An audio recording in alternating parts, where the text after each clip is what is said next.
Hi, how are you? I'm doing great. How about yourself?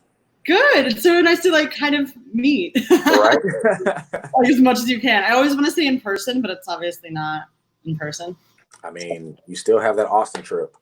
Yes, absolutely. No, that's been great for sure, for sure. I mean, I'm there all the time, so. I need to take a trip out there. It's been too long. When's the last time you were there? Like, I think last year. Okay, not too long then. I think like literally like last year in January was the last time I was there. Okay, got it. No, So it's that. been a minute. I mean, so I moved from there when I was 17. So, so I like, it's so funny. Whenever people go there, whenever I go back, I never really experienced like Austin nightlife, and so it's like it's a new city for me. Like I was a child there. Yeah, I understand that because it's completely different from the night and the day. Yeah. Oh, it definitely is for sure. But it's such a different city, obviously. I mean, I love it. I love going back just because.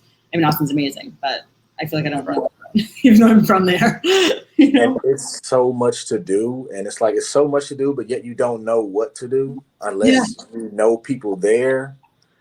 And Sneaky. I don't know anybody there, so like when I go, I usually just go and figure stuff out when I get there. Yeah. Oh my God. Okay. Well, I'm gonna warn you next time I'm there. Yes, for sure. Because it's an amazing city. Let me check on our other lovely attendees.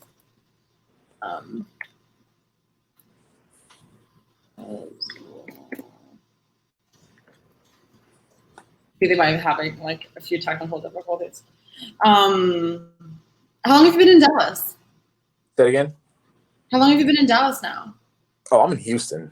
Oh, sorry, Houston. Jesus. Yeah, I'm in Houston.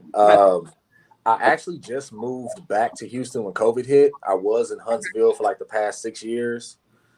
So when COVID hit, I just came back. Hey. Got it. Hello. Hey, how are you? Hey, Nyahzul, how are you doing? I was like, how does this work? Right? I know it takes a minute, even for me. And I've obviously used this. We've used it a couple times on our sort of tatted kind things. But I'm still like kind of learning it. Thanks so much for joining us. Yes, thank you for having me. That's awesome. Of course. What's your name? I'm Xavier. Nice to meet you. I'm Naya. Nice to meet you too. Yeah. During these COVID times, Oh yeah, I know, right? It's so weird. I'm like, and my daughter just started her university online, and she's all like trying to do the Zoom classes, and it's really strange, and trying to meet everyone as a freshman through Zoom. And that's true. Yeah, like, yeah. That would be so hard to be a kid right now. Right. I know. I mean, I'm glad she's not little. I'm glad she's like an adult, so I don't have to like babysit her through it. It just sucks that she's gonna miss out on that freshman year experience, though. She missed out on graduation, prom, everything. Oh, that's true. It was weird. Yeah, it was a bummer. But I think our final person is online. Let's see.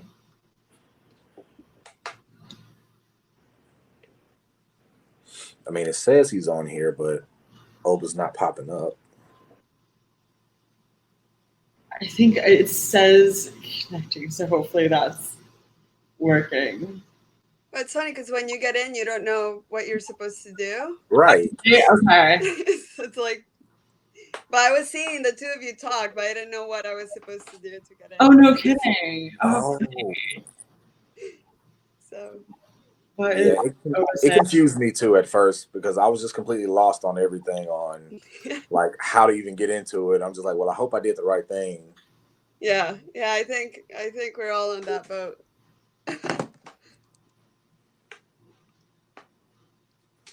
One sec. Wait, you're already on screen. I mean, wait. Do you have to let the person in? Kind of. Yeah, and I've continued to do that, so I'm not sure. I wonder if this live now, it kind of says to use the log out. And thanks for y'all's patience right now. No problem. You see, and this always happens like this, I feel like, you know.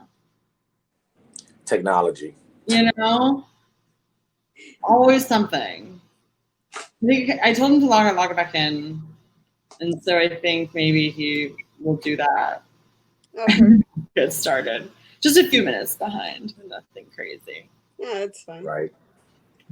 Time is so strange right now, so it works. There he is. Hello. Hello. Hold on, let me turn mine on the same way. Hey, you guys.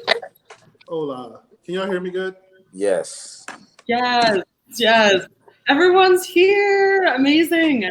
Thank you so much. Thank you for working through all the technical difficulties too to do this on your lovely Sundays. So I've been connected with a lot of you guys, and obviously you've all heard of me. And I'm just so thrilled to have you participate in TattdKind. So obviously you'll know what Tattd is and you know what that stands for. But you know, I always kind of talk a little bit about TattdKind and Team Tattd as well, our ambassador program, because a lot of the questions I get is why is that even necessary? Like, why are you investing so much in this? Like, why is this important to what Tattd is, right? And what I always tell people is that I'm really excited about this app we're building, and I think it's going to be awesome. But what I don't want to do is take out the human element of tattooing and the tattoo culture, right? It is such a community, and that is such a special part about the process of tattooing and about being tattooed and being a tattooer. So I really want to continue to uphold that and, you know, make that, if anything, stronger rather than take away from it. You know, because a lot of the time when people implement technology, it takes away that human piece. And I don't like that, right? So that's what we're here to do. And so, you know, with TattdKind, we're going to talk about everything about tattooing, right? So we have obviously our collector's edition. This is the artist edition, and we're really going to hear a little bit more about what your experience is, getting kind of into y'all's heads. So why don't we start with some intros, a little bit about yourself, where you're from, where you're chatting me from. I'm here in Brooklyn. Y'all know I'm founder and CEO of Tattd. But we can go around the room and just do little intros. Okay. I guess I'll go. I'm Nyahzul, and I'm originally from Colombia, but I'm in Brooklyn, based in Brooklyn. Love it. What about you, Xavier? You want to go next? Yeah, I'm Xavier Ray. I'm in Houston, Texas. I've just moved back out here because of COVID. So yeah, I actually met Oba in Philly recently at the convention, which was pretty cool. Love his energy. But yeah. Thank you. Nice. Segue. Hi, I'm Oba. I am the owner and tattooer at Push Tattoos. I've been tattooing for about 5 years. Nice. I love that some of y'all are already introduced. I feel like it's like kind of a small world a little bit. You know what I mean? Like I'm finding that out when I check out people's Instagram, and some of our artists already follow them and all that good stuff. So it's so nice to be even further acquainted with the community. So I guess we'll start with the beginning. So I guess, you know, the theme, if you will, of this conversation is, and it can go really anywhere, you guys, you know what I mean?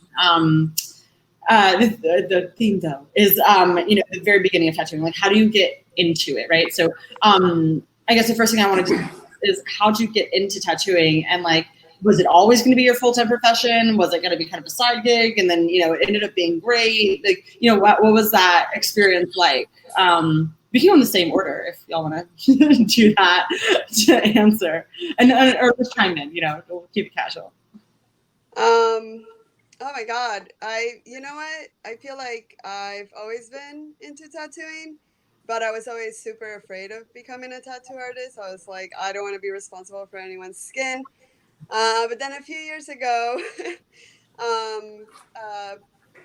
someone dear to me, who was a tattoo artist, who was always like, you should become a tattoo artist, passed away.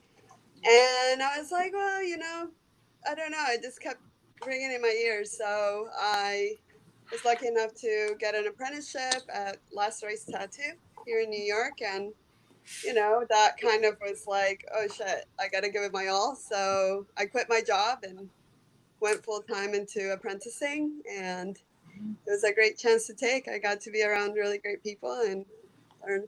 So yeah, it just became full time. I love it. I love it. Yeah.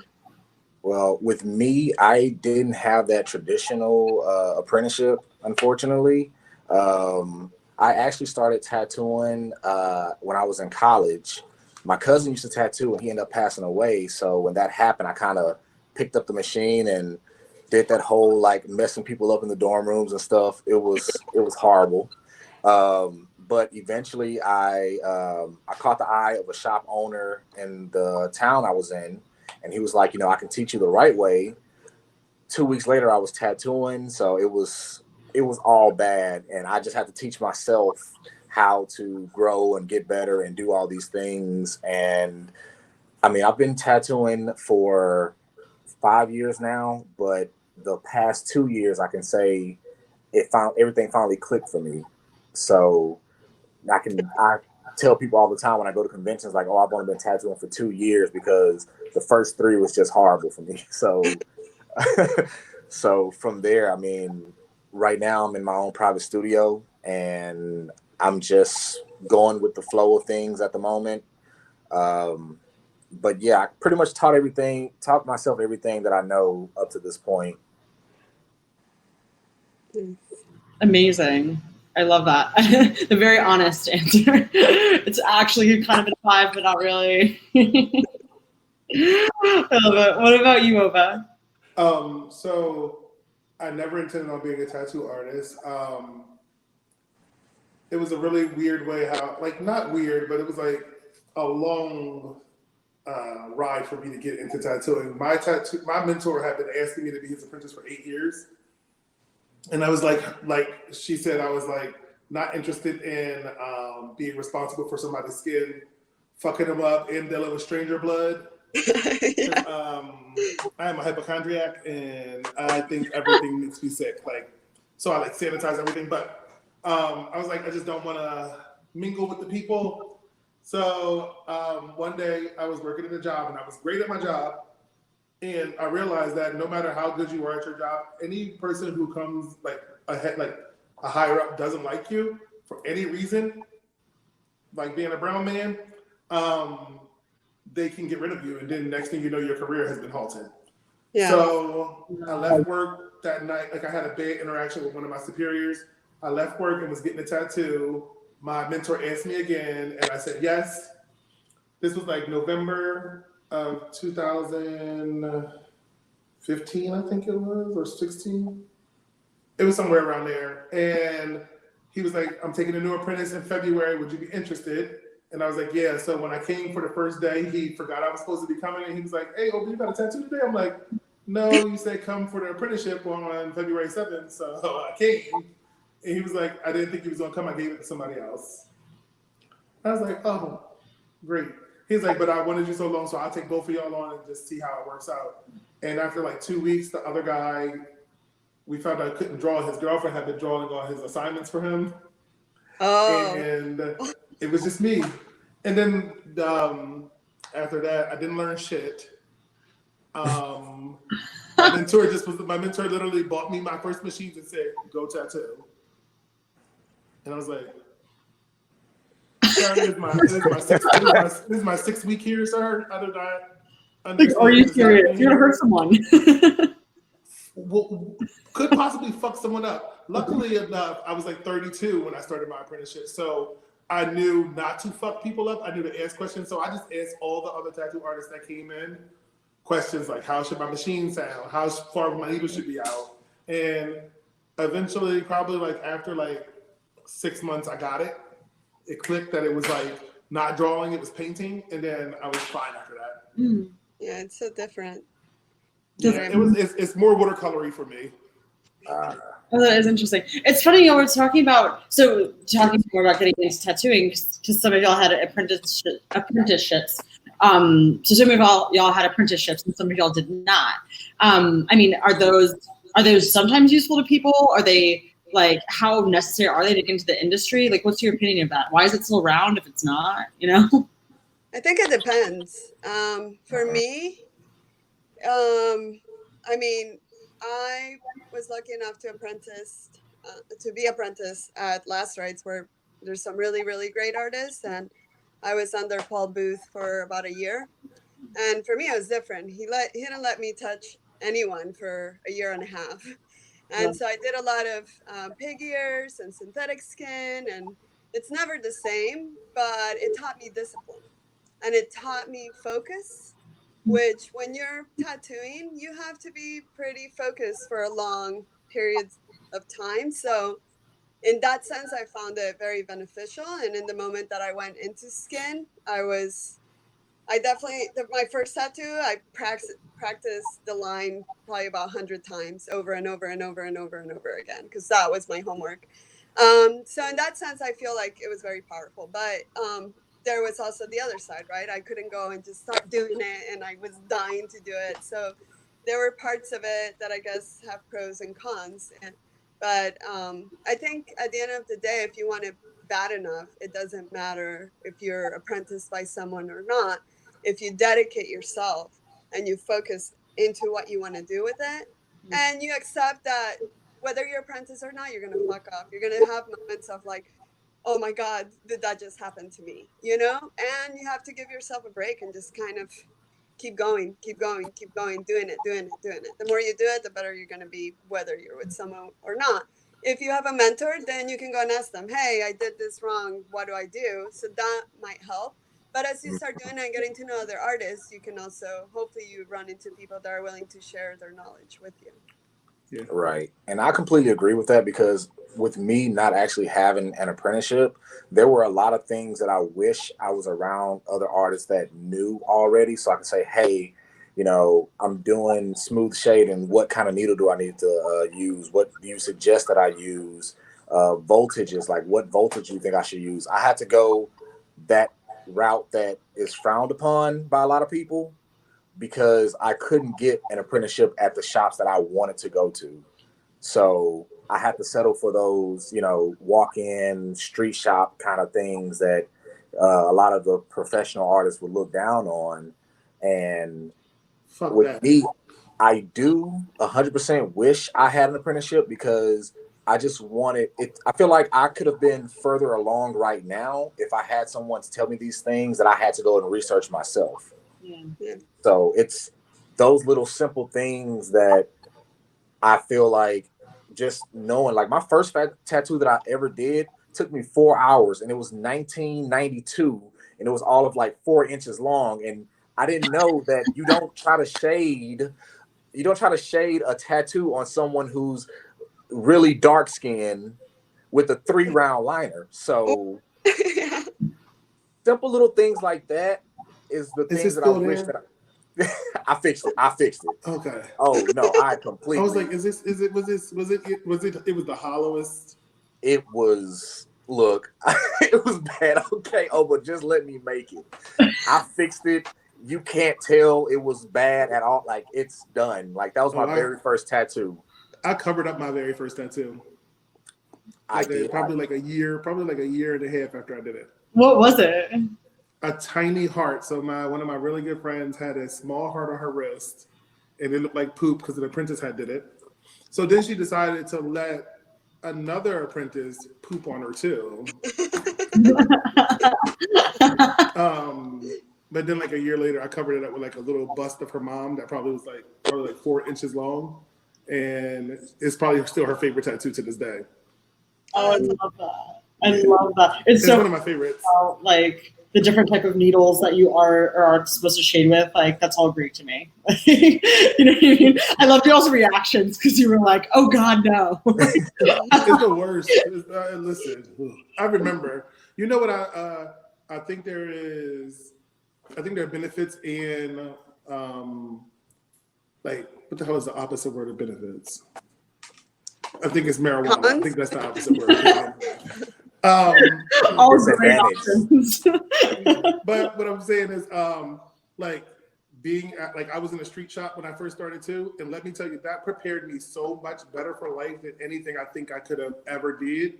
Because learning at that street shop, when people walked in there, these motherfuckers was coming in there for like huge real tattoos, and I'm like, bitch, it's Tuesday. You want this on Tuesday right now? And they're like, right now. So it taught me to draw really well and draw really fast, make smart decisions with my designs. So I think having a mentor for that was great. But also, I feel like I taught myself a lot of stuff from just watching other people tattoo. Because like I learned from osmosis, so you could tell me something a million fucking times, but if I see you do it one time, I can repeat it and perfect it eventually, like really fast. So I think that was my best thing, like him having a lot of other tattoo artists that came from his shop. Like a bunch of famous tattoo artists came from the original shop that I was at, and they would do guest spots when they would come to Delaware. So I would just be like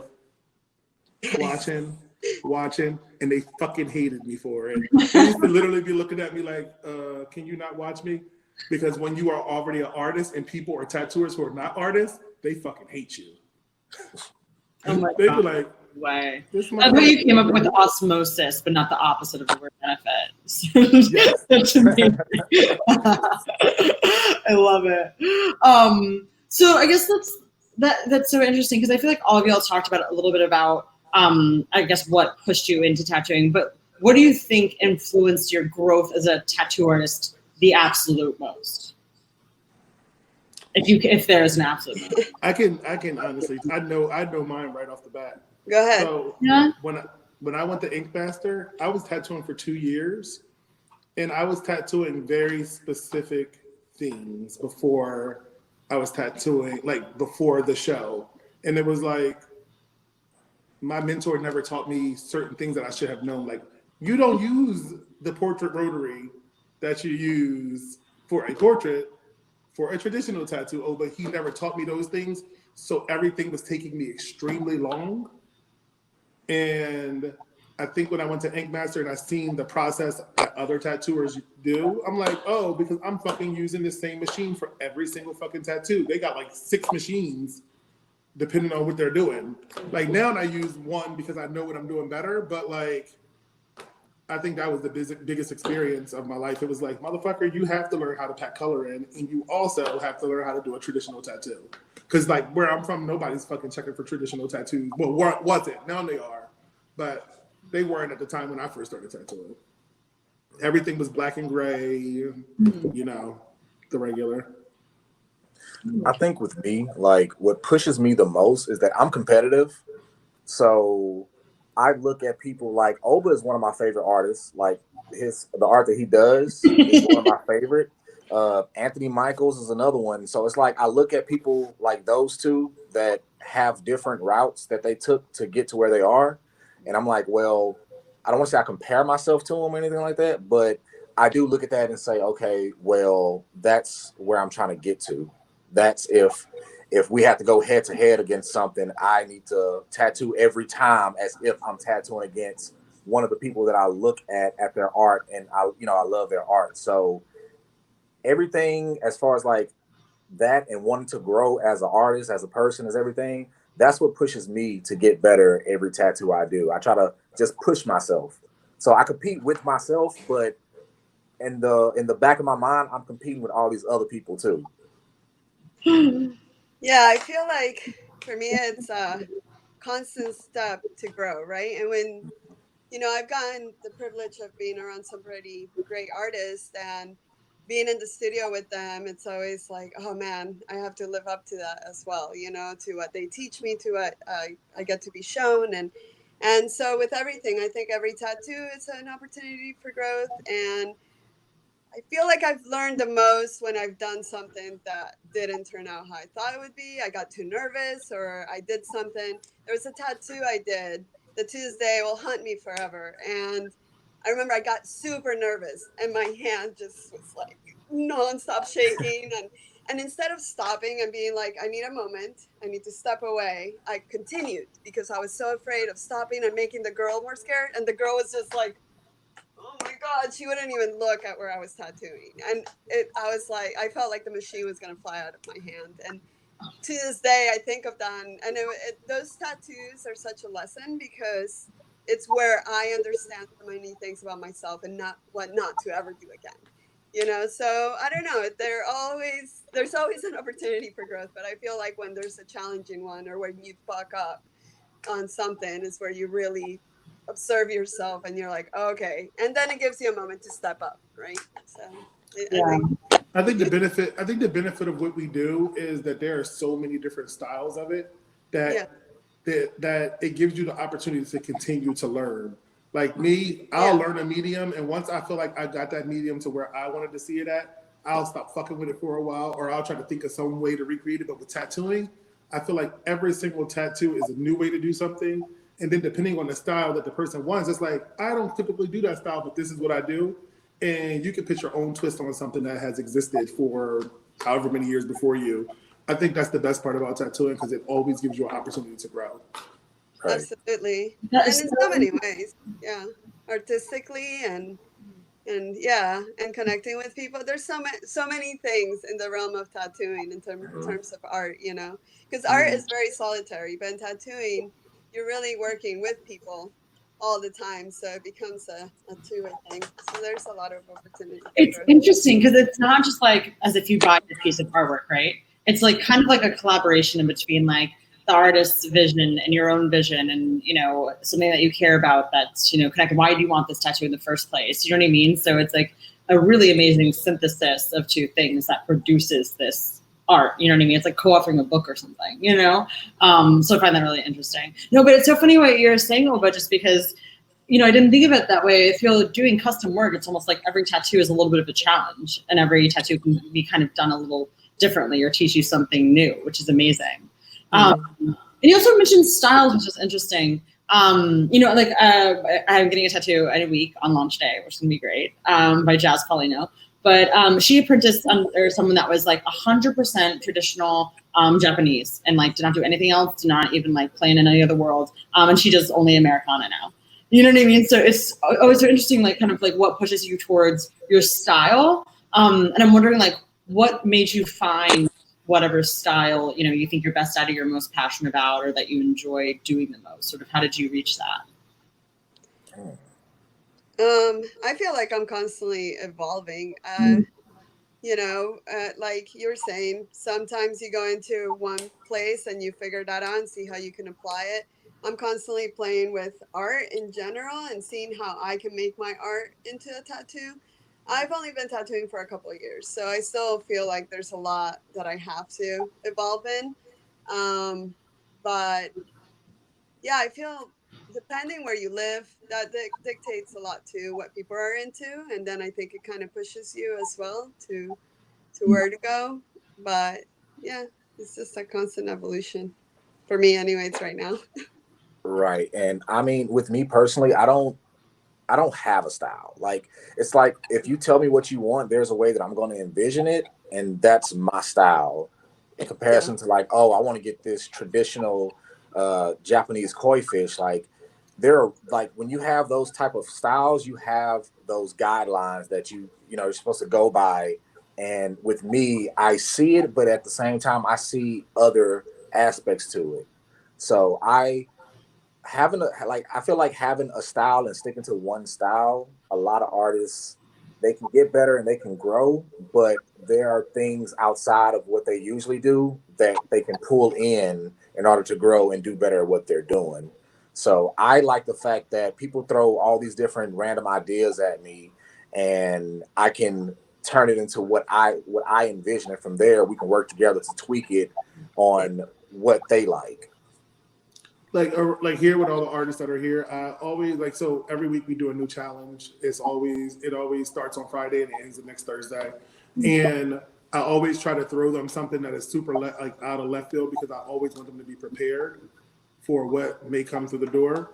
But with that being said, I try to teach them also how to like use their own voice. There's no reason in this industry where everybody here should be an artist.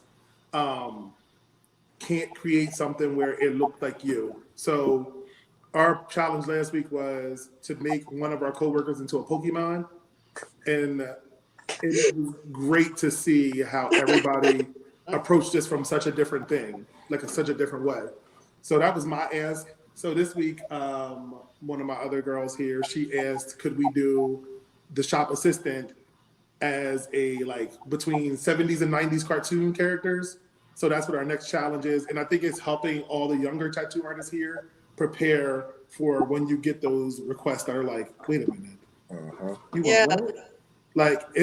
Like it's teaching them to be prepared. So I think adapting was my biggest thing for my tattoo style, because people send me shit all the time that is the most redundant shit you ever seen in your life, and I'm just like, so how can we make this for you? Like, my job here is to apply this on you, but we also need to come to an agreement where I'm not putting some bullshit on you and you embarrassing everyone out here, including myself. Yeah. So like that's my biggest thing, is always like trying to come to a happy medium where the client is happy, but then I'm also happy doing it. I never want to sit down at a tattoo and be like, why the fuck am I doing this? So like, what's your name on it at the end of the day too? Yeah. yes. Totally. You know, what's like the weirdest thing y'all have been asked to do? I feel like Oba has a good one. Oh my god, I have 77 good ones. Right? People get crazy. Let me think of one that I've never told before, because like, Right? I'm trying to think of a good one. Have you denied people? Oh, I tell people no all the time. Okay. Yeah. You are not about to play yourself out here. Please go away from me. Like, I don't respect you now. We're not doing this. Right. I literally have had a guy. I had a guy come and show me his business license before I would tattoo his face. What? And all he wanted was like a little money sign. I told him if he shows me that he can provide for himself for the rest of his life without having to depend on somebody not giving him a job because he has a tattoo on his face, he's like, oh, but I'm a truck driver. I'm 21. I own a truck. I'm gonna bring you all the stuff. He bought it and I tattooed his face. Wow. Because I'm not about to be out here playing black men, and like I'd be like, ooh, like dog, I want you to be able to get a career or be able to provide for yourself and your family for the rest of your life. You won't be blaming that shit on me. Like, why did I get this tattoo on my face and this other brown man did it to me? Oh my gosh. It's funny. And you know, you mentioned a lot about, I guess, being a person of color in the tattooing industry when you were telling about how you're getting into Nova. And I'm curious, because a lot of what Tattd does as well, and you already know this, but a lot of what I really want to do is uplift voices of underrepresented people in the tattooing industry. And it's funny, and I think me and Nyahzul spoke about this, but it's something that sort of came to me whenever I found a real need for it. Where, I was building this amazing piece of technology, and then I got really connected to the community. And I always knew that Tattd was going to be incredibly diverse, in everything that we do and who we work with and who I employ and all of the above. Now, as I got more connected to the community, I guess tapped into this need. Like, I had no idea discrimination in tattooing was so rampant. You know what I mean? Like, I didn't know that was a problem to be addressed until I got connected to a lot of really amazing people in the industry. And then, with where my values lie, it sort of made sense for that to be a huge part of Tattd as well. So a lot of the conversation that I also want to bring about is, what was it like to enter the industry as a woman or as a person of color? And, what did you experience? What discrimination did you experience? What, conversations have you accidentally overheard? Like, what moments like that have existed, and what are we doing to stop that, I guess? I feel like for me, my experience has been so unique. I haven't had too much of that. The guys have been all super supportive, and I've never felt like creepily, like approached or where they were trying to be like, oh, I want to get in your pants or anything. Like, it wasn't weird. Yeah. The guys I got to work with were all super respectful, and they've always been like gone above and beyond to help me out and to see me grow and to see me become, like, they believed in me and they give me their full support. So I feel like I can't speak for other people, but for me, it's been a good experience so far. And yeah, I've been treated pretty good. I don't know. Good. I was talking to another female tattoo artist a couple weeks ago, and she was talking about whoever she apprenticed under would essentially sexually harass her all day, every day. That's horrible. And that was kind of the experience of every woman that was in that shop, and no one really said anything about it, and it just kind of continued. And that was just such a really unfortunate story for me. and and there's it's also the sides of like not only being a tattooer but also tattooing people of color. Like I definitely have had conversations with people like that who just like people that don't know how to tattoo darker skin, for example. So it's kind of there's issues on both sides for sure. I don't know what y'all's experience were over or Xavier. With me, so I'm in Huntsville, Texas, and that's like an hour north of Houston, and right in that little country area. So there's 4 shops in Huntsville, and I was the only black guy out of 20 something artists in total. So when I do have people come in, I will have people come like, oh, somebody told me to come in and get a tattoo by the black guy, and it's just like, congratulations. I'm like, I mean, I have a name, it's not that hard. You just call me X, it's fine. And then I've also had where people will come in and, I will be the only artist available, and they'll be like, well, I don't want the black guy to do it. And it's like, well, why don't you want me to do it when what you want me to do is I'm the best person in here to do it for you. So, I've had those customers where sometimes I have to hold myself back from being that stereotypical aggressive black guy, because some of those customers, I want to choke them, but I refrain. But it's like a lot of people in Huntsville are racist, and I've experienced a lot of it. I've literally been pulled over riding my bike from work just because. Oh my God. And the guys at the shop, like, they saw it and they're like, yo, what's going on? Like, luckily they came to my defense, but what if they weren't there, type of thing. Yeah. So I've experienced a lot of stuff in that town just because I'm the black artist in Huntsville. So, but they know who I am. I'm the black guy in Huntsville. So let me tell y'all something. So I'm so glad you said that, because like I have like a mini story and then I have an answer. I'm a storyteller. I'm sorry. We love it. So recently, one of our really good clients, we don't pierce here right now during COVID. So one of our like regulars went to a shop that's probably like, I want to say probably like less than 15 minutes away from mine. The owner of the shop is known for being a fucking gross ass human in general. He told this client, he said, oh, I bet that pussy's good, while she was waiting in the lobby. But then, this is my favorite part. His piercer, who happens to be a lesbian woman, she was like, oh, you got some good work on you. Where do you typically go? And she was like, oh, I go to Push Tattoos. And she goes, oh, the black one? So, wow. I was like, at first I was a little pissed off. And then I was like, oh, she meant the black one who will tattoo circles around every single person in her shop. That's what she meant by the black one. The black one who tattoos better than all you motherfuckers. So I'm going to take that black one and own it, because he is the black one. This one right here. Yeah. But then also the outside of my shop is black, and I wasn't sure if I was just being salty.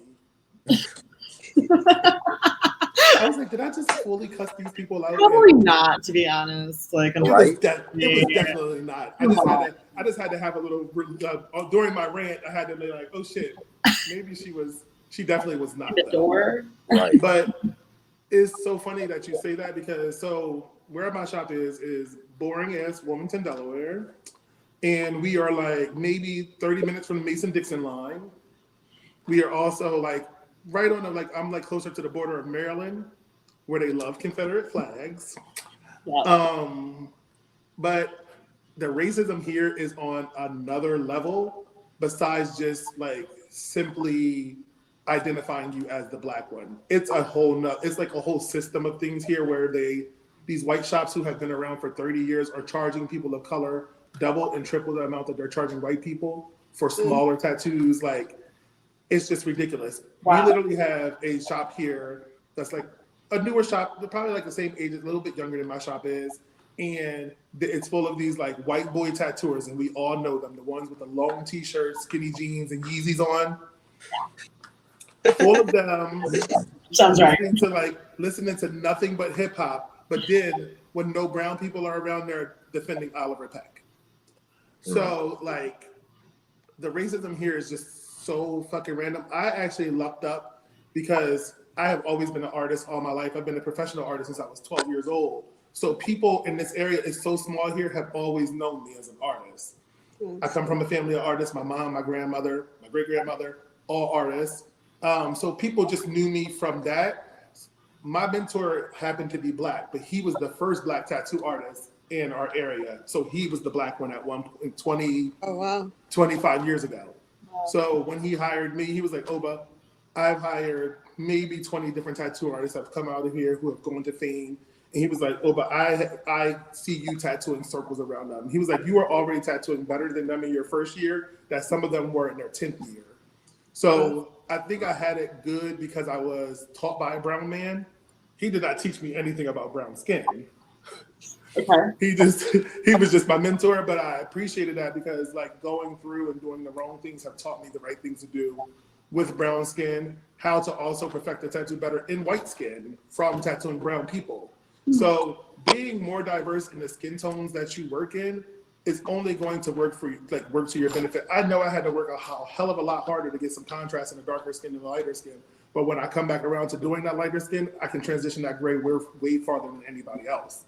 So just from tattooing brown people, I've taught myself a lot about tattooing white people.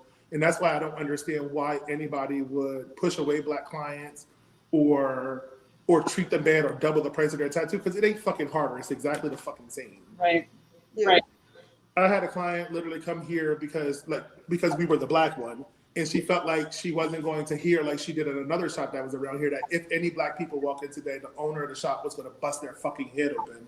Oh my God. And she was like, I was like, did you leave? She was like, I walked out and came straight here. She said, because I told the man, I said, damn, I would hate for my Black husband or my Black children to walk in here today during my tattoo appointment. Yeah. What? Wow. That's wild. Like, but then it's also going both ways. We have Black shops here that are fucking super disrespectful to white people that come into their doors. Really? And anybody else who's not brown or like inner city kind of like vibe, Black, white, Puerto Rican, Asian, or whatever. If you don't have that vibe, they don't want you in there. And I'm like, is this how we run businesses these days? Yeah, it's crazy. It's so disrespectful. It's ridiculous to me. So that's why I always say that my doors are open to anybody who's marginalized. Like, I think I have 6 women that work for me and 2 males. Like, see, that's amazing. And it kills me just because, you know, tattooing is or getting tattooed, it's such a personal experience, you know, and there's a huge amount of trust and it's on your body forever. And so if you're, you know, sitting there and you want to trust someone with that experience, the fact that you are uncomfortable or you feel like you're being judged, or, you know, even if it's not as blatant as what you're talking about, even if you're just like, I'm not sure, this person is like not treating me differently, obviously, to take away from that experience is so shitty, honestly. And I absolutely hate that experience is taken away from me, because it's so much fun for me. Like, I love getting tattooed and I love getting to know my tattoo artist. And it's such a special time, right? That you spend together with someone that's putting their art on your body forever, you know? So that's really diluted, I think, for a lot of people. Yeah. absolutely. That's so unfortunate. And what I'm curious about, I guess, and tell me y'all's opinions, because what I don't know, and this is a little selfish, right? Because I'm sitting here trying to be a platform for any amount of change for whatever amount that I can, right? And what I'm trying to understand is, like, where do I put my efforts and energy, right? So I guess the question in my mind is, where does this problem like root? You know, like, is it in the shops, right? Is it how the shops are kind of run and what is allowed and not allowed in certain shops? Like, is it the tattoo artists themselves? Like, where does this really come from? Like, and where does it need to be addressed? You know what I mean? It's like, I think it's all encompassing. I think it's that people are learning from people who had this one typical way of thinking. And if you keep on learning from those people, I feel like eventually you pick up their same energy. Like, I literally have no respect for tattoo artists who work at racist shops, who are known racists, who are owned by people who are like white supremacists. I have no respect for you. We came from the same shop. I don't fuck with you because you still fuck with them. You are a tattoo artist who have been tattooing for as many years you have clients. You can go somewhere else where you won't have to be a part of a racist system. Because what is happening is you're funding this man's ignorance, or this woman. Right. You're funding whoever is ignorant this is. So I used to be like, oh, I still fuck with them. But now I'm like, yeah, you work for a racist shop, dude. I'm pretty sure y'all are just perpetuating that white male energy that people are not trying to fuck with anymore. Like, That shit is toxic and everyone's tired of it. Some people are more prone to like being like, well, I'm fine with it, but I'm not. So I think it's just a breaking of the chains. I always tell people like I teach the people that I want to teach and the people that I want to work here are the people who I know are going to open their doors to other diverse people. So I make sure I focus on women. I can't find a woman of color because this is fucking Delaware and literally there are like 3 that draw in general. So I can't find one that tattoos, but my like I have so many different races. I have three white people. One is Muslim. So I try to make sure we mix it up. People get mad at me for hiring white people, and I'm like, so when we ask for equality, we don't want it for everybody, just ourselves. I didn't know equality had a limit. Yeah, right. So apparently this limit is me hiring white people, hiring white women or white people in general. But I think that if we, as marginalized tattooers, if we make sure we're focusing on that when we get to a level in our career and we're not pushing people out, we can change this. It's just going to take a little time. But eventually, you just can't put up with shit. Like, I literally will put motherfuckers out of here. I put a guy out of here not too long ago, a client. You got to go, bro. I'm sorry. Really? What was he doing? What was he doing? Oh, he was being the biggest fucking asshole. And I always like people who like, I love these guys who come in here who don't know me because I think they know like, oh, this shop is owned by a gay person. I fully have a dress on currently, but they don't know that I'm like a gay person that is hood as fuck and will fight anybody at any point in time. I'm like, oh, my brother was a boxer. Like, so was my mom. So like, I'd be like, well, I would be the most gentle guy in pink. Fucking try me if you want to. But he was on some bullshit. He was on some Chris Brown deserved to beat Rihanna up because she was a light-skinned black woman. He would be a dark-skinned black man. Then he said he told my artist that she deserved it, that Rihanna deserved it, and she needed to be put in her place, and then asked my artist out on a date. Sir, if you feel like a light-skinned black woman who have been historically treated the worst in our society, you feel like that light-skinned black woman needs to be put in her place. What do you feel like this white woman needs to be? Murdered? Because her privilege is way beyond this black woman's. Oh my God. That is absurd. People are insane. Yeah, he's not allowed back. Yeah. Because people are fucking crazy. And it goes through all races, colors, social, economic, everything. Motherfuckers are crazy. And I think, like Oba said, like it's a trickling effect because all of those things that I experienced came from a shop where later down the line, like I found out some information about the owner that if I knew from the beginning, I wouldn't have been. You wouldn't even have went there. Would not have went there because the type of person that I found out he would be the type of person that if he were to go to jail, he probably would get murdered type of stuff. So it's like the people that he brought in were all of those people that just kind of fed off of his energy. And I had to experience it because I just had to sit there. I felt like I had to sit there because this was the only shop that would let me in. But when I actually sat down and thought about it and looked at it, I was like, I don't need this. Like, why do I need to be here? Like, there's nothing that you can show me that I can't go learn on my own. There's no reason for me to be here because I just started and I feel like I can do better than you already because you're in it for the money. You're not in it for the art of it. So as far as like as a whole, like you said, like everything comes from the energy of the people that's in the shop, the people that works at the shop, the people that's coming in. All of that affects like the younger people that's coming into the shop that, you know, they go home and then they have to deal with this same energy that we just felt in the shop a second ago. And in their mind, it's just, oh, well, this is how it has to be. This is the way that it is because my dad, my mom said this is the way that it's supposed to be. Not from my own personal experiences, but from what someone else told me how to feel. And I'm so glad you said that because it's weird to me, like, even at the highest level of tattooing, where like so many different tattoo artists who are great have been, it was so weird for me being on Ink Master after I was on the show because I looked back at my experience and I was like, wait a minute. Does everybody realize all the things that could have been different about this competition because one person was a racist and nobody wanted to say anything? This all is completely bullshit because this person could have been changing the direction of this competition because they were a racist. And I'm pretty sure they are a sexist also. So they could have been pushing this toxic white male masculinity thing to a whole nother level that people didn't even realize.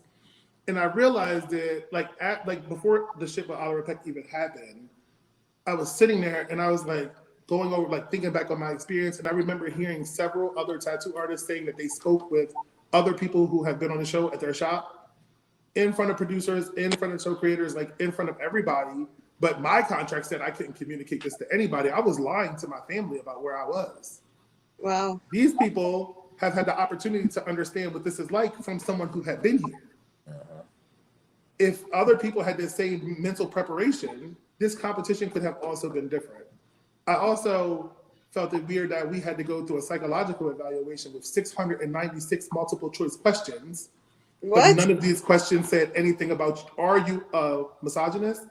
Are you a sexist? Or are you a racist? I had to stand next to somebody and eat dinner with someone who had Nazi tattoos. Wow. And it blew my fucking mind. And I was like, if I was an older tattooer and had been in this industry for years, I felt like I would have fucking spazzed out. But the tattoo industry teaches you that the lowest man on the totem, like you can get rid of that lowest person so easily by just like you can destroy someone's career so easily in this industry. And I feel like people never think of this. Like one of my girls, well, two of the people that work for me were former tattooers that came from other shops. Both were sexually assaulted, sexually harassed. One at 3 different shops that she worked at. Oh, wow. That's where crazy. these women were the only women there and were made to wear tiny skirts, were told on days that they should take their bras off so they can get more clients. Wow. Like it is mind-blowing that the things that these women have to go through to get a job and a career that they want. Like, it is 2020. You should not need to be sexually assaulted to get a fucking job. What the fuck is this? Oh my God. It's so crazy. I don't know if it's because I'm in New York, but my experience is so different. And the people I learned under, it was never like, don't tattoo this person or don't do this. I was taught how to tattoo black skin, white skin, you know, I don't know, brown skin, just everything, you know, it didn't matter. It was more a matter of what you can do so that the color works on this type of skin instead of not doing it. So that has been my experience in that sense. You know, I was at last rate sometimes thing, but then I worked for House of Monkey Tattoo, and they were great there too. Everybody was super helpful, and all the guys there are always super respectful. I don't know if I'm older, so I don't allow anything. You know, I'm very direct. I have my boundaries. I don't joke around to try to be friends with everybody. I am that older part coming into this industry really helps. Like I started tattooing at 32. Yeah. I'm 37 now, and I am so much of a different person than I was then. Motherfucker, try me now if you would like. Yeah, exactly. So like 32, like when you're even young, though I felt like that was older, they knew some things they could cross. Like there was never a gay issue or anything in the shop like that. Like nobody ever tried because they know I would box them. But I get what you're saying. No, like, I feel like being grown really stops some shit. You have to kind of own yourself. And I think when you're older, you understand that if you walk away, it's not going to end your life and no one's going to end your career. That's up to you. You build it. You might have a bad moment or someone might talk about you, and guess what? That passes too. And it's going to be totally fine. So I don't know if that has allowed me to kind of still have that different experience in that sense. And I've been lucky enough that I've had a diversity in clients. And so far I've tattooed black skin and I've done color and it's looked beautiful. And actually she's coming back for a whole thigh piece in color. So I'm super stoked. And so it's, I think it starts with us, right? We make our own change and we show it and we allow things or we don't allow things. And every situation and every moment's going to put you and help you understand who you are. So, Awesome. So yeah, I don't know. Hearing you guys talk, like, I'm like, God, I feel so lucky that I am where I am. And We need more I shops don't know like if it's that. because we're in New York, and of course it's a little bit different. It might be. But also, yeah, being older and being around people who are very, very professional, where their career isn't so that they can get girls or guy or whatever. Their careers matter, their art matters, and that's what it's Yeah. about. You know? Exactly. It's funny because I grew up in Texas. I was telling Xavier this. I grew up in Texas, but obviously have been living in New York for 11 years now. So I definitely have seen the difference that an environment can make, for sure. So we need more shops like the ones that you've been at, honestly. It feels like it's almost like a microcosm of the white male power dynamic that started the issue in the first place, right? Where, you know what I mean? These people have this perceived somewhat power, and then, you know, maybe young people or people that are lower on the totem pole don't speak up. You know, there needs to be like a PSA of like, hey, if everyone speaks up, then they lose their power. You know what I mean? Across the board, So everyone speaks up. people are so afraid too, though. Yep. I feel like when you are younger, you're afraid, and you feel like you're not going to get another chance, and this is the only way. So you stay in situations that you and it's scary. Don't need to, you know. But it's really crazy. Like the way these people wield something that I don't feel like you should have power for. Like we're artists. Right. Who wants to be what artist wants to be a gross human? I don't. Exactly. I like to make pretty things. You're supposed to have some character, like no. Like I'm so calm when I'm drawing and I'm home. I'm like the most chillest human. Right. Yeah. I'm just minding my business. I'm not out here doing fucking weird shit. Like people are fucking weird. Like literally, the guy who ran one of the girls' shop that works for me, he closed his shop and moved to a closer shop to this one now. And when I say closer, I still mean like 41 miles. She cried for about 2 days because that's how scared she was that she was going to Wow. And it's just like, if you ever hear the tattoo clients that we have that come in here tell us about experiences that they have at other shops, it would blow your mind that these shops are even still open, that these people are still practicing this profession. I've had girls say that they go into tattoo shops to get tattoos by other women, and the men in the shop find them on Instagram and send them dick pics. That's Oh wow. We had a client that came to us because she told her tattoo artist that she was trans. Her tattoo artist told people in the shop, and they kept calling her a tranny like it was her fucking name. Oh wow. Like horrid. This is the shit that these toxic ass male tattooers fucking do, and it blows my mind that they're still around. Yeah. Yes. There's hundreds of stories, but yet nobody wants to talk about it out loud. Yeah. I'm like, yo, tell what happened to you so you can prevent this from happening to other people. Seriously. And you know, sometimes even with that, when somebody stands up and they try to speak out, you still have that. You have that thing where it's either it's gonna help, it's gonna work, or people aren't gonna care. Because I can tell you, the shop that I was at, everything that we're talking about, where I was working with a female artist that the owner was saying, oh well, you need to show cleavage and you need to use what you got to get more clients and stuff like that. And and the whole time, he only tattoos women. He only tattoos women on side boobs and the ribs and the thighs. Loves it. All of those places he tattoos. Loves it. He loves it. Wow. And the moment I stood up and I said, hey, you know what? I'm tired of being around here. And I let it be known. I was like, look, all this stuff that's going on right now, I'm not for it, dude. Like, the type of person you are and all this other stuff, I'm not for it. Like, I talked to the health department. I did everything to get them shut down. Wow. I had documentations. I had pictures. I had videos. Nothing. Wow. Nothing. And I'm just like, okay, so we're not going to discuss that they have these clamps in the back that they're dipping in ammonia and brushing off and then repackaging without sterilizing or anything like that. We're not That's disgusting. Yeah, we're not going to talk about that. We're not going to talk about the fact that he's sitting here tattooing. I thought the legal. I'm about to wipe off every surface in here. Look, and I'm like, I feel dirty hearing that. we're not going to talk about the fact that the legal age to get tattooed in Texas is 18. Yet this 13-year-old just got tattooed by this guy. We're not going to talk about that. Like, all these documentations and stuff that I'm giving you, I literally sent a file, like a 7-page file, and nothing happened. They're still in business right now. We're not going to talk about the fact that you don't sterilize your jewelry, that you literally go buy it off of eBay and then take it and then pierce and do all this stuff without sterilizing. It just amazes me that I literally threw the information at their face. And nothing. And nothing. So insane. No, like all of this stuff. I mean, people are online. I have people online, witnesses and all this other stuff. And yet the place, because at the end of the day, like I was like, honestly, bro, I don't care. Like Oba say, I'm from the hood. Do not get it twisted, bro. Just because I'm not the product of my environment, I'm from the hood. If you want to go outside and box, bro, we can box. It's whatever. Always.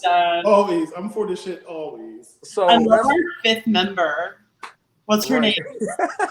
Or the little puppy. I'm so distracted. Oh, this is Riz, and Riz is being super annoying. My husband was supposed to come pick him up and did not come. So now Riz is harassing me because this is what he does all day. He is my shadow. He's so cute. I love that. Doing stuff.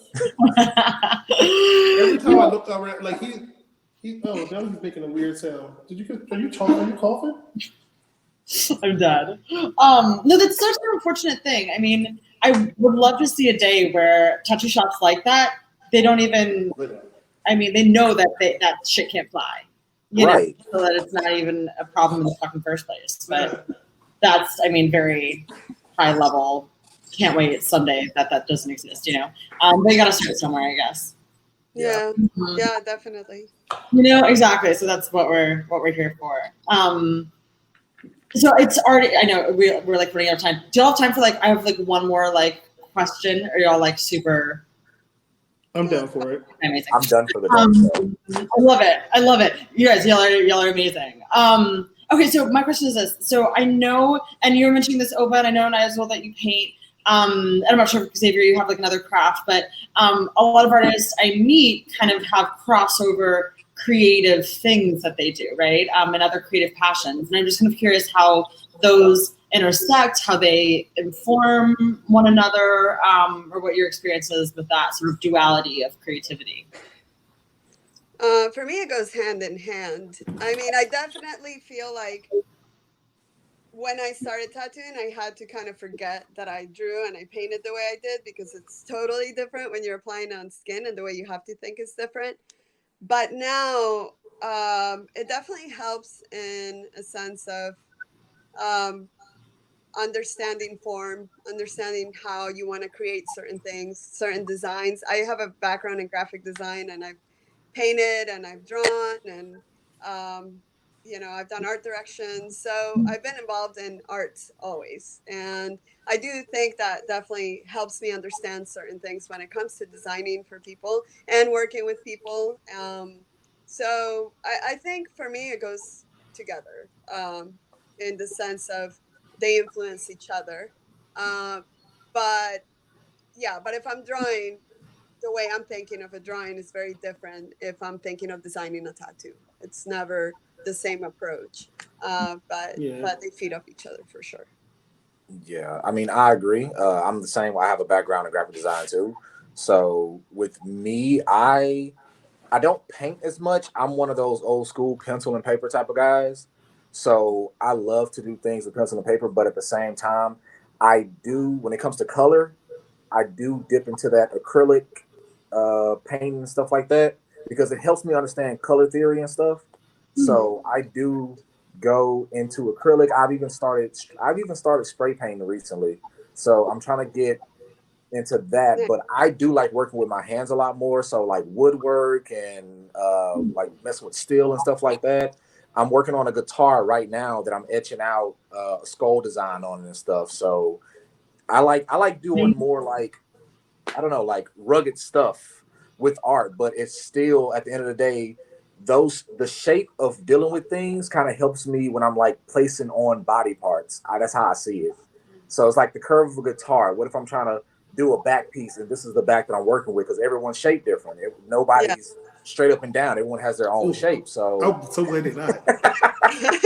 So things like that, I look at that like, okay, well, this is the design that I'm using, and it helps me that when I am dealing with someone who's a different body type from what I'm used to, that I can see that design on their back a different way. Yeah, composition. I think is where everything crosses over for me. But also like technique and application have like I don't. It's weird to explain this because I tattoo like I paint. How do I explain this? It's so weird. So I tattoo like I'm painting, but not how I paint. Yeah, that's Right. actually a really good Did way that make to sense? word it. Yeah, totally. Right. Yeah, like I'm the doing it with a concept machine versus a is brush. Yeah. Yeah. That's amazing. I That's love pretty how much all it. people are like, yeah, definitely, for sure. Yeah, I couldn't think how to verbalize it. I was like, how do I say this without sounding like a full crazy person? But I feel like they intersect. Like me, in my typical art style is a lot of color, but me as a tattooer, I prefer black and gray. But I prefer black and gray because I like the way things age as black and gray things. Yeah. I like to put something on somebody that is going to be beautiful in 20 years still, and not be like the orange is gone. right. So, but like now I'm like crossing over because a lot more people are asking me for color pieces, and I'm like, oh, I like this too. It takes way more fucking time, but I like it, and I feel like they intersect in that way. Like just the like creativity is just creating a different way. Like I'm a maker too. I like to make furniture. I like to build shit. I have a background in interior design, also in visual styling. So I did window props and mannequin dressing, all the things that I did in my life prepared me for this job, and I didn't know it.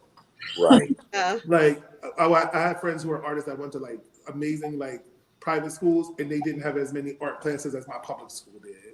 So it was really cool in that aspect, like to grow up and go to a public school and have 16 options for art classes, where my friends went to private school and had 4. Like I think all those things really helped me as an artist, but develop into a tattoo artist that I am now. Nice. Right. That's amazing. Isn't it funny how life works sometimes? You know? Yeah, it really is. Yeah. It's crazy. And it's funny, I got the question the other day, I think I was doing a podcast interview or something, and they were like, what would you say is like the number one misconception about the tattoo industry? And I was like, I think people widely who aren't tattooed, right, kind of don't understand how important and meaningful and artistic tattooing is. Like these people are artists. They are artists. You know what I mean? Like they care. And therapists. We are also therapists. Yes. And therapists. Absolutely. Yes. No, very seriously. I was doing interviews with a couple other people, and they're talking about how they have like chronic pain, and that getting tattooed allows them to feel like they have control over what pain means to their body. Like really amazing things, you know what I mean? Like it has so much to do with their identity, and it's incredibly meaningful both to most of the people that get tattooed, and of course to tattoo artists, right? So it's not just like you're a sorority sister's tramp stamp. Like that's not really what tattooing is. You know what I mean? Like it's just like no one's trying to be a badass. Like I remember when I was super into tattooing, I was probably like 13 or 14, and like I didn't understand that it was supposed to be cool. Like I just thought it was like decoration for your skin, and I thought that was so cool. You know what I mean? Like I also wanted braces. I wanted braces because I thought it was just decoration for your face. Like you know what I mean? Like kids. Everything's an accessory. Right. Exactly. I did. It's like kids' minds are hilarious, but like that's sort of what tattoo. I was like, tattooing is just beautiful. You know what I mean? I'm not sitting there like I'm like, you know what I mean? I'm cool. Like and I'm gonna go smoke a cigarette now. Like you know what I mean? That was never what tattooing. It's meaningful and it's real. So it's really cool to hear from you guys, because I mean everything you're saying just of course attests to that a lot, which is great. I have a thing that you may enjoy then. This lady, I had an older lady coming with her granddaughter coming to get a tattoo, and she literally was like, she had that stereotypical way of thinking of what a tattoo shop is like. So when she came in here, she was like, oh my God, it's so clean in here.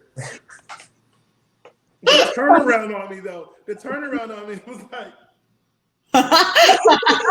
it's like, excuse me, it is definitely clean in here. Right. And then she's like, oh, we lost them. Ow. We're just out.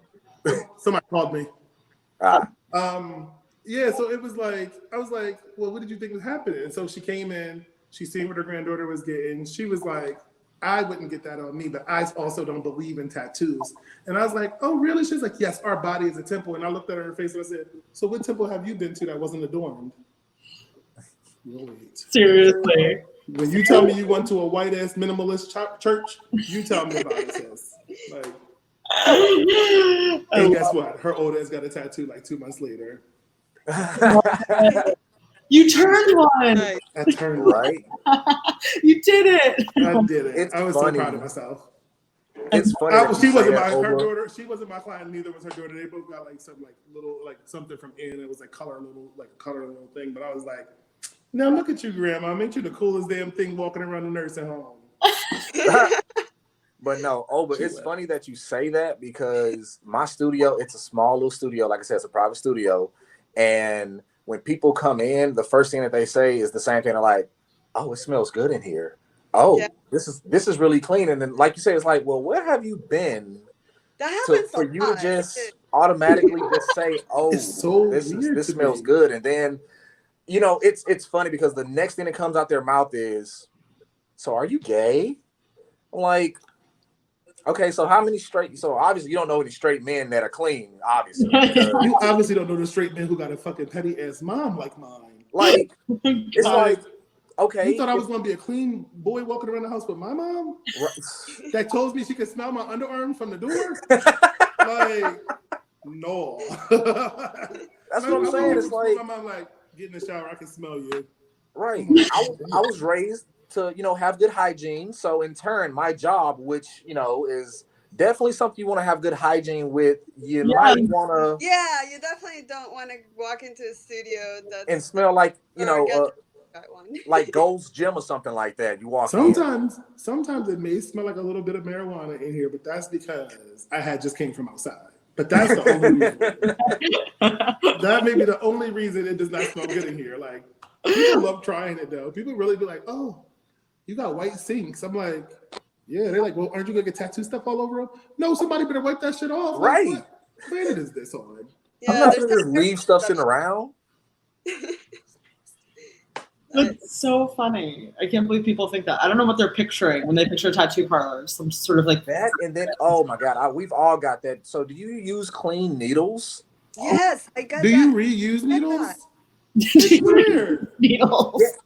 But I think some people still don't understand how tattooing works. Right, and that comes from the misconception. Weird, like thought process with it, or even people who are tattooed. I remember I met someone and they were dating a friend of mine, and with time they have no tattoos, nothing. They're older, and we were like, "Oh, so how has this person changed your life?" And he was like, "Oh, I learned that tattooed people aren't horrible people."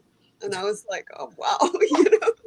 But it was like, they had this idea that everyone tattooed were like horrible, nasty, like bikers, like nasty, late sexual monsters. Like, you know, and there's still a stigma no matter what. Yeah. I'm Colombian, and my mom. It's been a slow process. I got my first tattoo when I was 15, and that was like in '94. And back then it wasn't cool or mainstream, you know, and she almost had a heart attack. And to this day, every time I get one, and I'm a tattoo artist, she's just like, another one?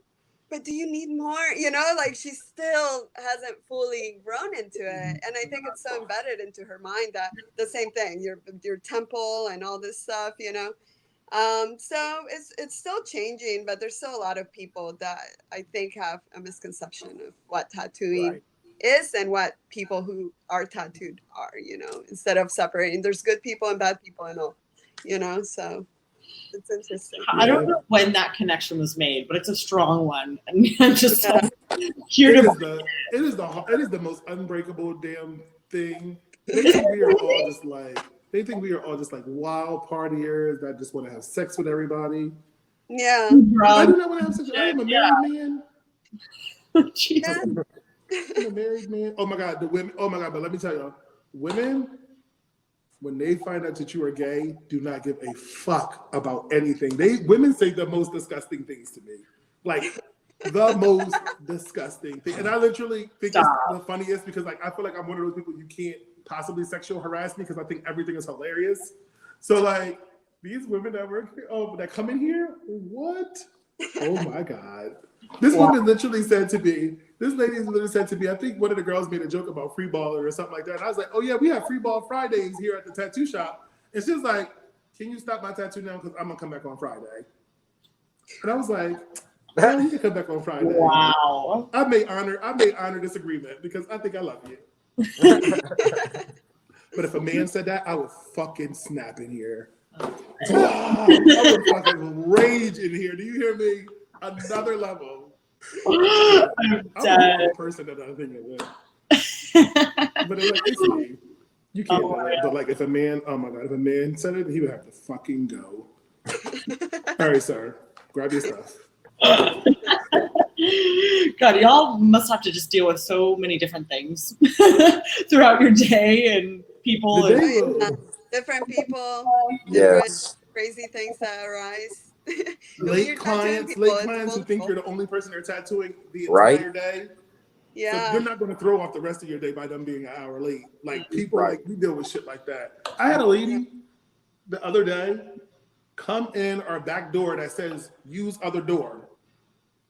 I think somebody went out and it wasn't shut all the way, like it was still shutting, and she opened it, came in, she paid a deposit. I don't even know how the fuck she did it online. Like, it was just like demanding to be tattooed. What? She paid an invoice. So after her appointment, I talked to her. I mean, after her I had a guy tattoo her because she was fucking annoying. And she would pay an invoice that we had sent her for an appointment in fucking February. Stop. That morning. So I found a receipt. Oh, wow. Wow, that is It was literally the day before yesterday. She paid from February the day before yesterday. Oh my God. It was demanding to be tattooed. It was something like dumb, and it took 7 minutes for my guy to do it. But that's the shit we have to deal with. And then I'm tattooing a portrait, so I'm sitting here like, what's going on? Huh? What? The shit all day, every day. It's every day. Oh my God. Y'all are heroes, really. It's just the shit all the time. But I love it. I love coming to work. Yeah. Right.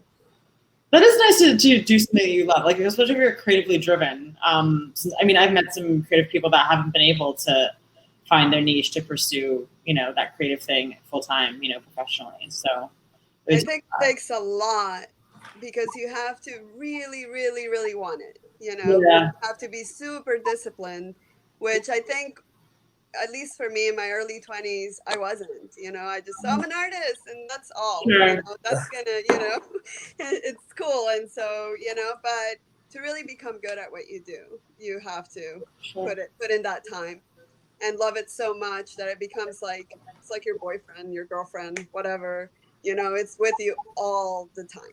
I'm cheating on my husband with tattooing all day, every day. Yeah, exactly. It's like, it's such a big part of you. And yeah, I think that when you choose that road, you have to commit. Right, you have to. You cannot be out here playing games. No, it's a commitment, hardcore. I love it, and y'all have done really amazing stuff. I mean, I love all of your work, so that's incredible. Pat on the back to y'all. I love it. Well, I feel like I could talk to y'all for like 10 more hours, but I'll cut it off at 1 and change. So thank you all for your involvement with Tattd. It means so much to me. I'm here for like the real people like y'all, honestly, that care so much about the craft, and I'm here to tell stories, and I'm here to help me educate me and each other and all of the above. So it means so much, honestly. Like I'm excited about the app. It's going to be amazing and innovative and awesome. But I'm so much more excited about the people that I'm involved with and the people that I can help get more clients and the people that I can help get awesome tattoos. So y'all really what I'm doing it for. So thank you. Thank you for having us. Thank you for everything, and so nice to meet you guys. It was nice to meet you too. Let me know if you guys need anything. Let me know if you guys need anything. I'm always available. I love to talk about tattoos. Same. And if you I also ever love to find talk about yourself good rat here, shit. Yes. So, like, if you're ever in New York, definitely. Oh my God, I cannot wait to come guest spot again. So I I had 2 lined up during COVID. I had another one at Save Tattoo, which closed during the. I saw that. That's yeah, and then Welcome Home Studios. So Welcome Home's still there, and whenever things clear up, I'll be in New York there, and wherever else people want to see some shit, or just hear me generally talk shit, because that's what I do all day. It's the best. If y'all at a shop that's really quiet and no one talks to each other, I am not the person to invite. I'm going to make a conversation. And everyone's going to participate. I love it. That sounds amazing. That sounds amazing. I'd be in here like asking clients, did you just hear that? Did you take it the same way I took it? They'd be like, yeah, I did. I love it. I love it. Well, yeah, and I do want to eventually expand post-COVID to have like a lot of local events too. So stay tuned for me there for sure. Cool. perfect. I'm down. Well, If you want to bring an event down on here to Delaware, I have a bigger studio now, so I love it. Welcome. I will. That sounds amazing. Great. All right. Thank you so much, you guys. And then we'll for sure be in touch. Me and Talia, Natalia, be in touch. thank you so much. All right, guys. All right. Thank you. Bye, you guys. Have a good Bye. night. Good night. Hey, you too.